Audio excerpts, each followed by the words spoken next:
Good afternoon. My name is Tina Gote Santiago, and I'm presenting my final paper for Organizational Behavior and Leadership, course number MAN 3120, and the title is The Workforce Disrupted: How to Overcome Uncertainty About the Future.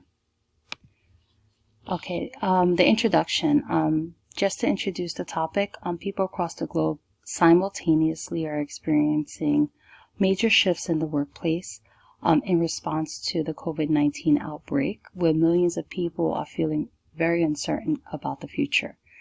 Many businesses are suffering, and some were forced to close, leaving populations unemployed, while others tried new solutions, such as downsizing, trying to survive, causing many shifts in the internal environment. So this paper explores how challenges of the uncertainty during the COVID-19 pandemic, and has influenced decision-making practices, as the global environment factors are changing how work is done in the internal workforce. With the unanticipated challenges, businesses are adapting their policies, their procedures, their behavioral organization, and practices in order to survive. And just to continue, we have a little bit of background information.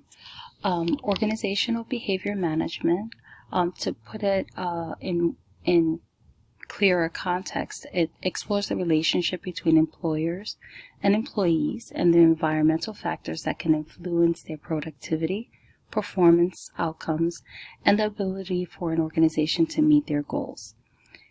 Ultimately, how well an organization can adapt in times of crisis can impact their ability to survive. Therefore, managerial skills that recognize individual and environmental needs are critical aspects of behavioral management when responding to these challenges in the workplace. Uncertainties about the future can diminish the effect on productivity, effectiveness, and efficiency, and it's important that organizational leaders take this into account when they're planning for the future. To maximize the value in an organization, employers can apply behavioral management skills to develop a secure internal environment with productive relationships to motivate teams orientated on performance and working towards their goal. A literature review conducted by American Psychological Association surveyed communities to determine causes of stressors in America, to identifying various external factors that impact mental health due to the uncertainty, and causing anxiety and fears impacting the mental and psychological well-being of the workforce directly related to the COVID-19 pandemic. Stated in this article, we are facing a national mental health crisis that could yield serious health and social consequences for years to come. The negative impact is changing the dynamics of the workforce. It's changing the workplace environment and how people interact. It's changing the relationships among communities. It has impacted the economy. It's the overall mental health and well-being of individuals, as well as even educational institutes.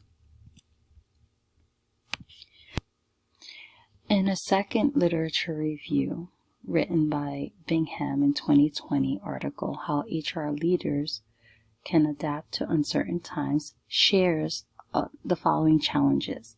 One, the skills of their employees are not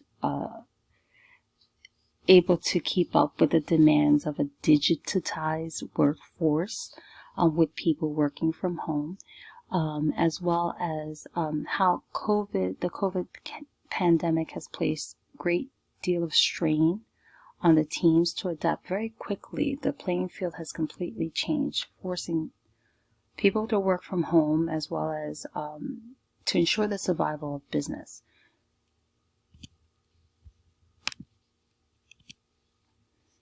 In a second literature review, it is shared that the unprecedented challenges faced by organizations have led to furloughs, layoffs, and workforce reductions. The remaining employed are now forced to develop new skills, update procedures that are constantly changing, and practices to mitigate the potential hazards, situations, and ensure the safety of their employees. The complexity of issues created by new sets of challenges, are unfamiliar processes, and the unpredictability has caused a great deal of stress, and in times that could not be resolved within a traditional problem-solving setting. So it's a lot of collaboration online or late hours, people trying to negotiate and discuss how the business can stay afloat in times of crisis such as this. The potential solutions that are presented may not always produce the most effective results, which leaves a great deal to trial and error, as this is like the first global impact that is had of this magnitude. Human resources leaders began to change their approach when it comes to working with the workforce, as people again are not in the traditional setting and they're in a more non-traditional setting where they're working from home and trying to adapt. So they focus on building better interpersonal relationships rather than trying to control everything, which is, in a traditional work environment, there's a lot of checks and balances. So when people are all simultaneously working in different places, the checks and balances that are in place will have to adapt and change. They utilize more collaboration. Collaborative intelligence is what is also referred to develop solutions using people who know the job better than the leaders themselves. And it explains how the diversity of thought contributed to more innovative ideas, and they develop stronger partnerships and teams. So it's kind of going back to more of a flattening of the hierarchy, and putting the humanity back in human resources, fostering a culture of trust that can help to contribute to the progress of in an industry that could be really going down. So by them working together, they're able to elevate the business rather than allow it to go under. So on an individual scale, how to overcome this uncertainty, an article written by Sheehan in 2021 examined the impact of the uncertainty during the state of transition between one stage and another. The next focus is now on the individual behaviors and unemployment. So we've had some people that have exited the workforce that need to now, they're trying to find work in a time of crisis, a global crisis as the COVID pandemic. So they focus, this article shares how the individual behaviors of the unemployed can adapt and become, they start to focus on a personal branding to now shape, to work in the new workforce that it's now changing into. So how employees, they respond to this transition will have a lasting effect on the future of the labor market. So some traditional skills, the interpersonal skills, may not be as coveted as the technical skills when it comes to working from remote locations. That's just an example.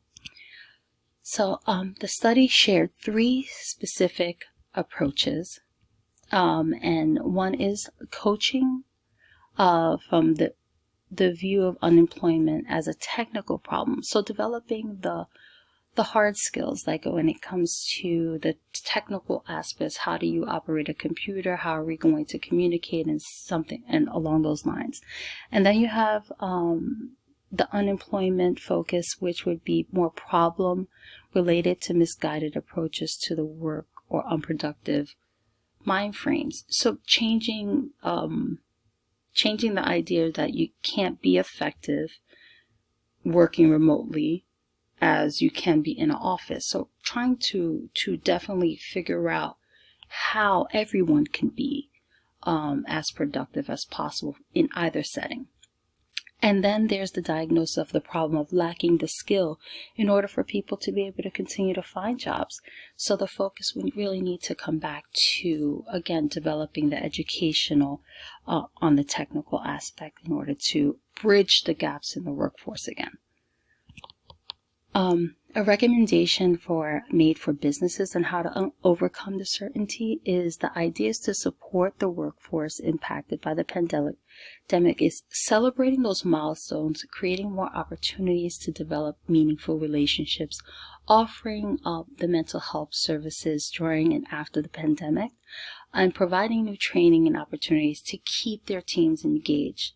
So basically taking the foot off the gas and really appreciating the people that have stuck through, as well as maintaining and encouraging better cohesive environments. And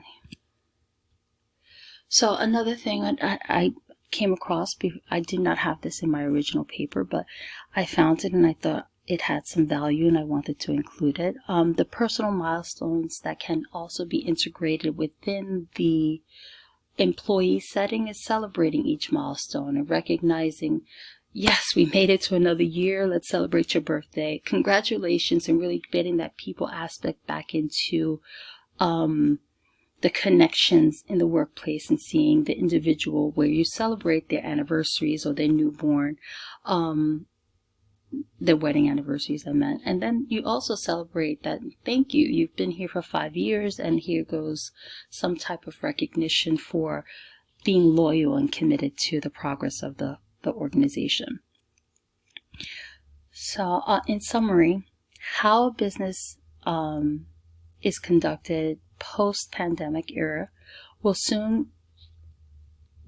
emerge stronger because it's created more opportunities for both employers and employees, where remote work is beginning to shape into a new norm, where you can have the blended work environment as in the image that's shown here, where people are in different locations collaborating on a similar idea. So it's bridging those gaps.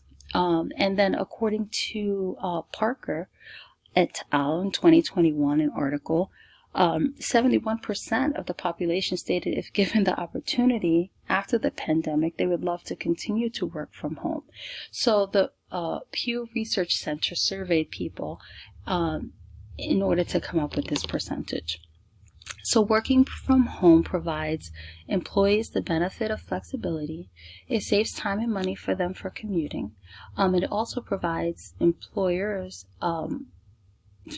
new innovative ways to actually recommit, and re-engage with employees from a workforce beyond the traditional environment, and actually extending their workforce and pooling resources and building new relationships. And they can also even potentially in the future save on costs when it comes to who actually needs to continue to work in a traditional environment.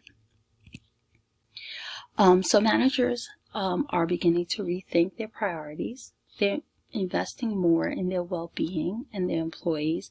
They're realigning their strategies, and they're coming to a mutual benefit. So if we take a look, the new workforce, we have the socialized, innovative, the culture, and bringing pride and culture back into the business. Employee engagement is improving, the health overall well-being, and the brand experience is improving. And this actually concludes my paper. Thank you for listening.